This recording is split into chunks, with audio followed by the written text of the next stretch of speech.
Oh,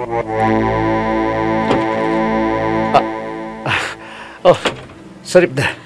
Sir Ruben? Ikaw?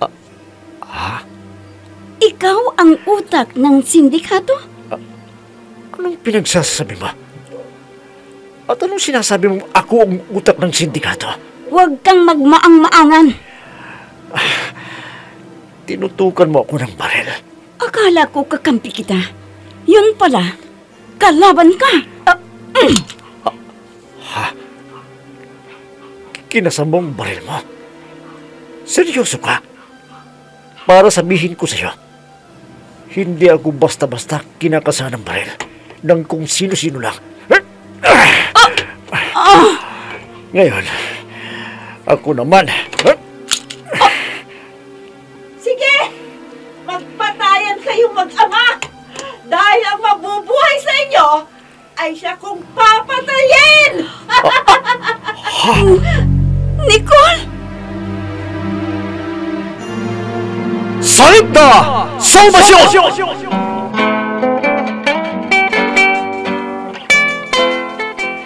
Ang babaeng lumalaban sa masasamang loob na nagasik ng kasamaan, subalit kakampi at takapagtanggol ng mga taong naapi. Salib na! Salvasyon! Matapang at galit sa mga taong lumalabag sa batas at ipinagtatanggol ang katotohanan. Salib na! Salvasyon! Inihahandog sa inyo ng F3 Recording Studio para sa pambansang radyo ng Pilipinas, Bombo Radio Philippines. Salib na! Salvasyon!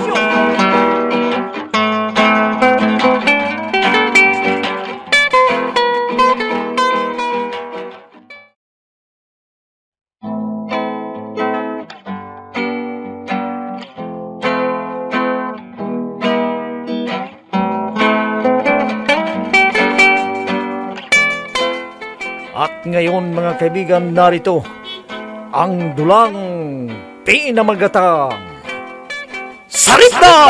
Salvasyon!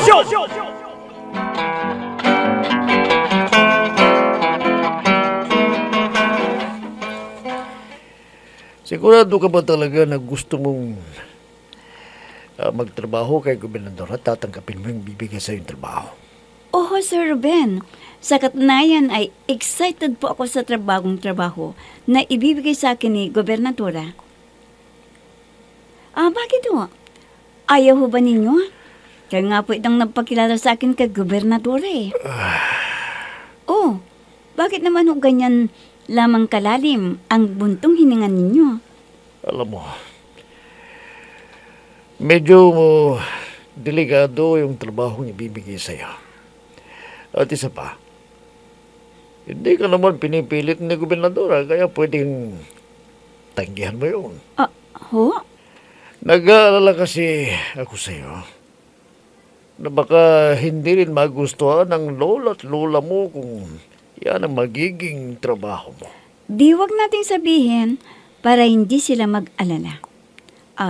Sir, baka po nakakalimutan ninyo. Dati akong black belter noon.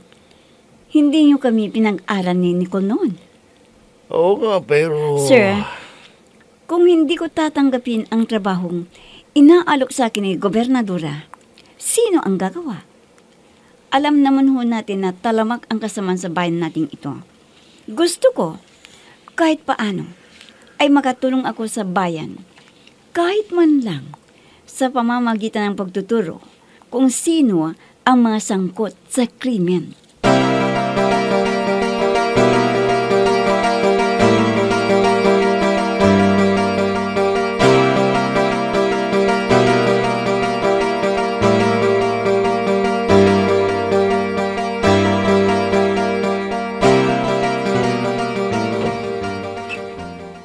Mula nang umalis si Saribna, isa-isa na rin nagsialisa ng mga trabahador. Noong si Saribna pa ang supervisor ay masiglang lahat. Kahit na laging sinasabi ni Nicole noon na maraming nagagalit kay Saribna, ay masaya pa rin ang mga trabahador. Pero mula nang ang Max na yon na dating trabahador lang ang naging supervisor, nagsimulang magsialisa ng mga trabahador. Diyan po ang bahay ni Don Simon. Mag-doorbell na lang po kayo. May mga tao at nakasuot ng mga uniforme ng bangko. Bakit kaya?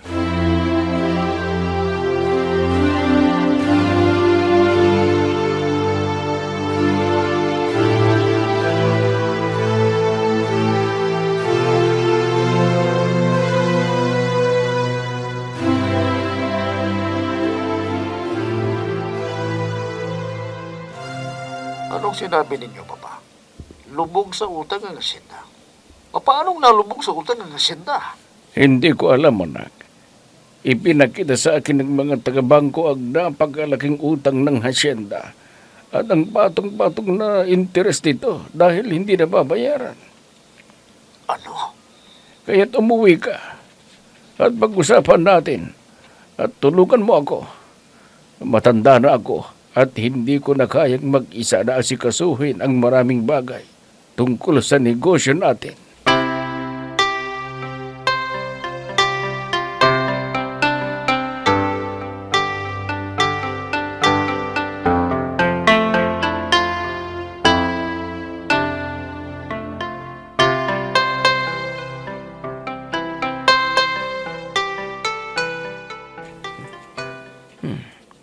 Number 242. Ito na ang bahay na nasa address na ibinigay sa akin ni Nicole. Hoy! Anong sinisilip mo yan? Oh, laki naman ng katawan nito. At nagsisilabasan ng maraming lalaki. Sino ka? Ano ginagawa mo sa kumpol na ito, ha? Ha? Gusto ko sanang makausap si Mr. Wagner. Bakit?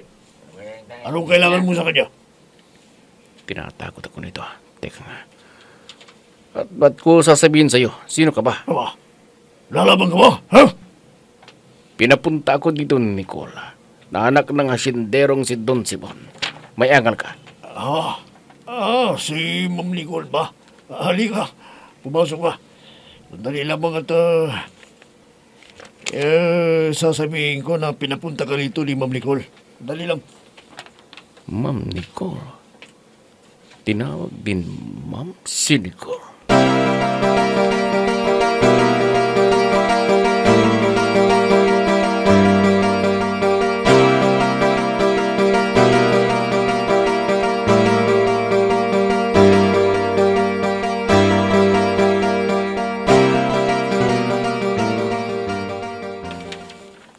Kailangan kong umuwi sa probinsya. Sarita. Bakit po? May problema si Papa sa asyenda. At kailangang matulungan ko siya dahil matanda na siya. Ganun ba? Kung wala lang akong trabaho ngayon ay sasama po ako sa inyo. Huwag na. Kaya ko nang resolbahin kung ano ba ang problema ni Papa.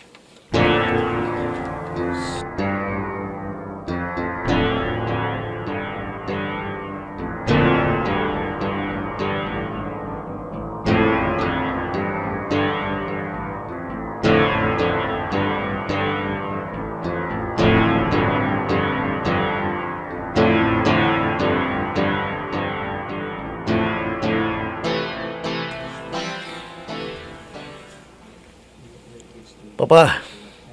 O anak, salamat naman at umuwi ka. Hindi ko na talaga alam ang gagawin ko. Bakit ba? Ano yung problemang sinasabi ninyo? Nalubog sa utang ang planta. Gayong wala naman tayong ibang pinagkakagastusan. Maliban sa pasahod ng mga trabahador at ang mga expenses labag ng merienda nila. Bakit pero ang laki-laki ng nawawalang pera? Ito na nga ba yung sinasabi ko sa inyo noon? Meron kayong katiwala na nag-traidor sa inyo. Yan nga ang iniisip ko eh. At huwag ninyong sabihin na may kinalaman na naman si Saripda sa pagkawala ng malaking halagang. Ganoon pa man, wala na tayong magagawa. Nariyan na yan. Kailangan nating harapin at resolbahin ang problema.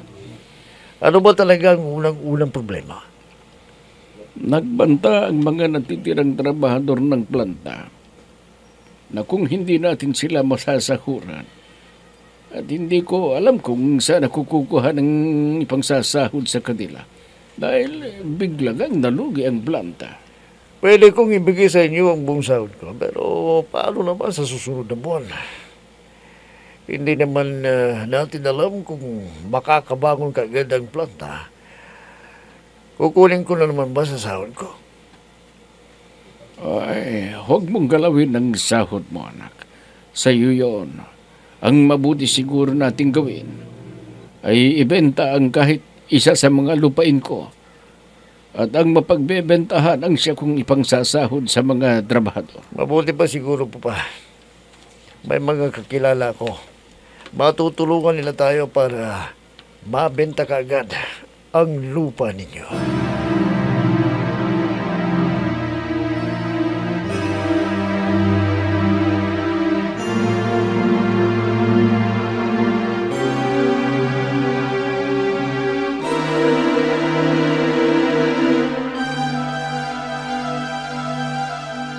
O ano, nagkausap ba kayo ni Mr. Wang Yu?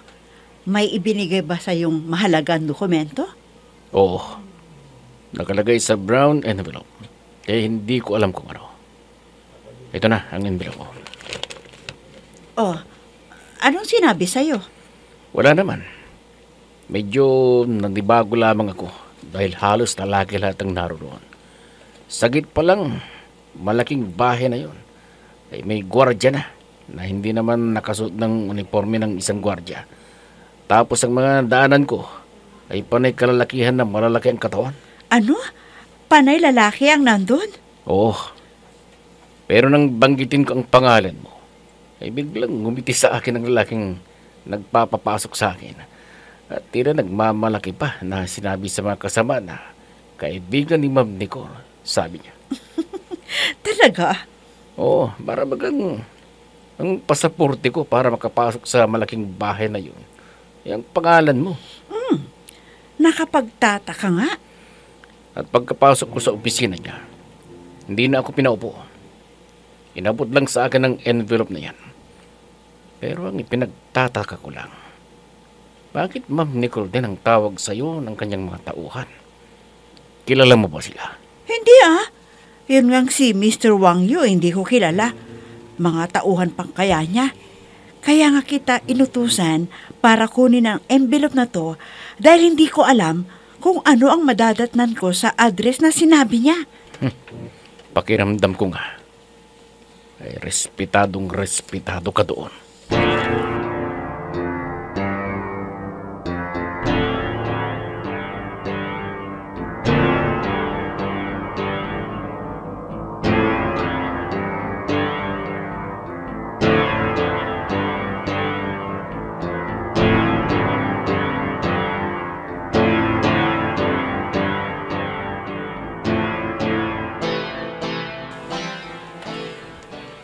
Ngayong hapon ng dating ng anak ko at dala na ang perang pinagbentahan ng isa sa mga lupain namin.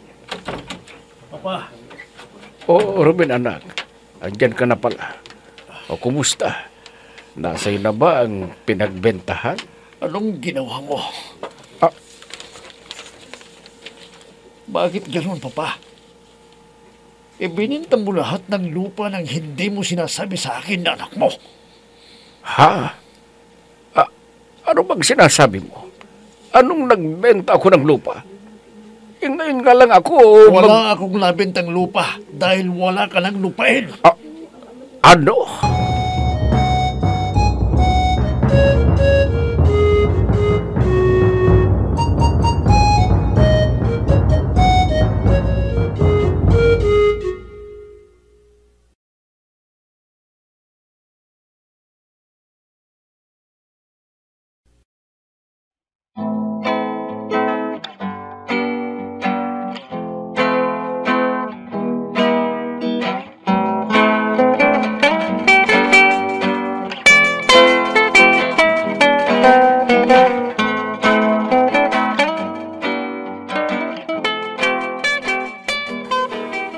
Ano?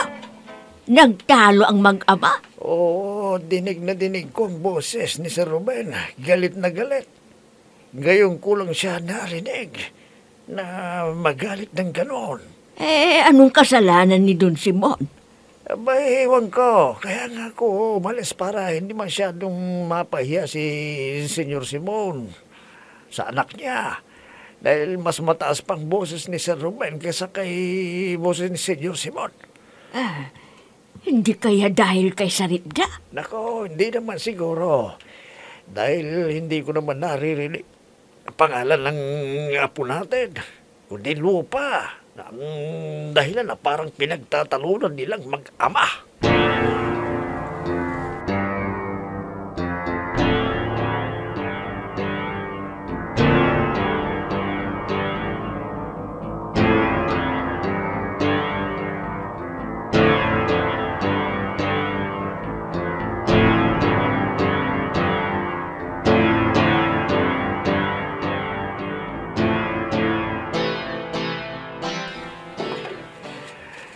Imposible namang naibintang mga lupain yan nang hindi niyo nalalaman, Papa.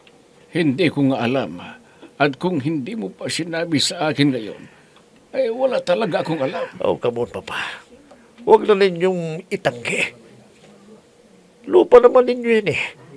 Pinaghirapan naman ninyo yan. Natural lang siguro na gagastusin ninyo mag-isa. Bakit ba kung magsalita ka parang hinitsapwera kita? Totoo namang hindi ba? Kunwari pa kayo na ako ang tagapagmana ng lahat ng ari-arian ninyo.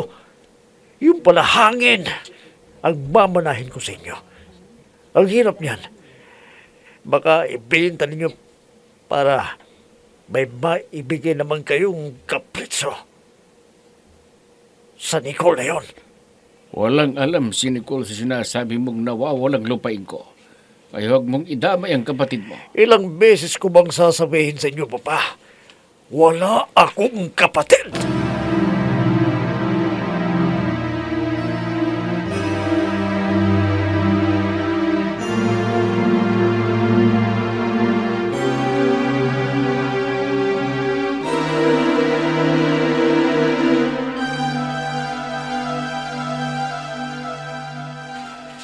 Kawawa naman si Senyor Simon. Galit na galit sa kanya si Sir Ruben. Sabi ng mga kasambahay. Bakit? Paano hindi magagalit si Sir Ruben sa kanya? Bininte pala niya ang lahat ng kanyang lupain. Nang hindi naman sinasabi kay Sir Ruben. Ano? Ang ibig mong sabihin, sinolo ni Don Simon ang pinagbintahan ng mga lupain niya na hindi binibigyan si Sir Ruben? Oo, abay, sumisigaw pa raw si Sir Ruben dahil sa galit eh. Kaya dinig na dinig ng mga kasambahay ang pinag-uusapan nilang mag-ama. Ano? Oo, at ang masakit dyan magsasara na daw yung planta dahil wala nang trabahador.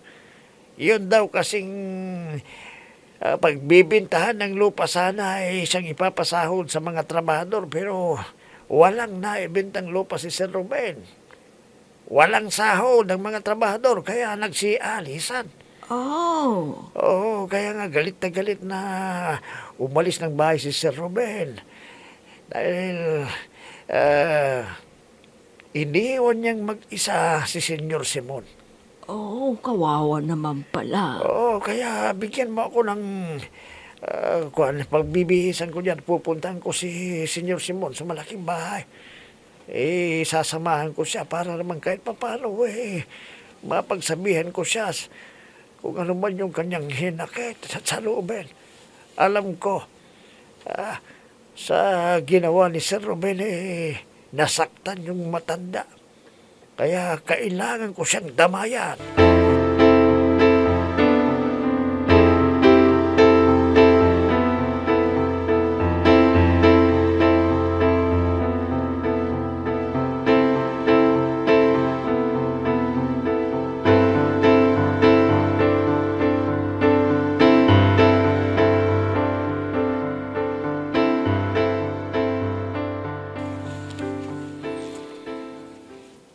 Ano kaya kaya ang nilalaman ng brown envelope na to? Ang sabi ni Mr. Wang Yu, katibayan daw ng mga sinabi niya sa akin. Teka nga't bubuksan ko. Ha? Birth certificate ito Kaninang birth certificate ito? Alicia Yu. Birth certificate pala ito ng Alicia Yu na ito. Bakit ibinigay sa akin? Hindi kaya nagkamali lamang ang inchik na yun? Nagre-ring ang cellphone ko. Si Mr. Wang Yu. Tamang-tama. Masasabi ko sa kanya ang tungkol sa birth certificate na to. Hello, Mr. Wang Yu? Mabutit na patawag ka. Oo. Ano, nabuksan mo na ba ang laman ng envelope? Oo. At bakit mo ibinigay sa akin ang birth certificate ng Alicia Yu na ito? Oo, dahil pala sa'yo ang birth certificate na yan. Ano?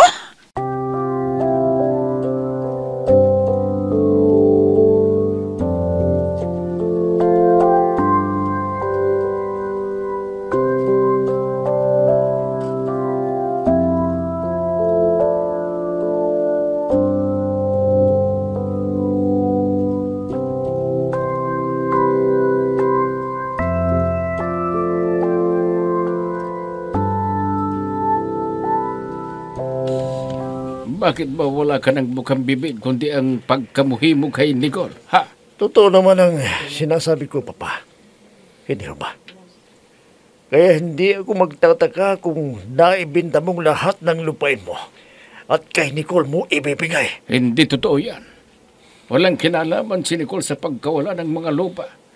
Dahil wala akong ibinibentang lupain. At kung sakaling magbebenta ako, sasabihin ko yun sa'yo. Dahil ikaw ang tagapagmana noon. Kung akong tagapagmana, nasaan? Ano bang lupang ipapamana mo sa akin, Papa? Wala na! Imposible ang sinasabi mo, anak. Dahil wala pa akong ibinibenta kahit isang square meter na lupa.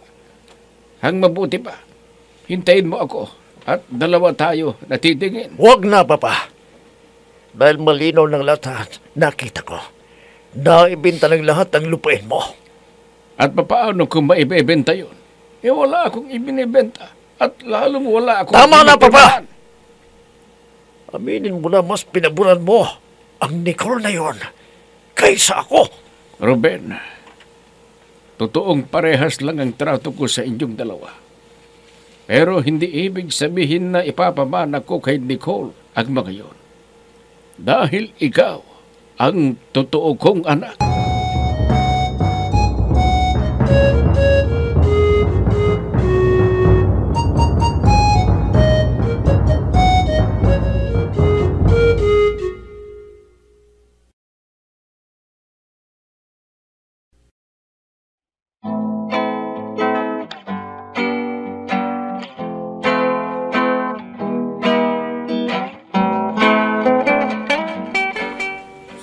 Hindi nga ba, anak, ni Don Simon si Nicole?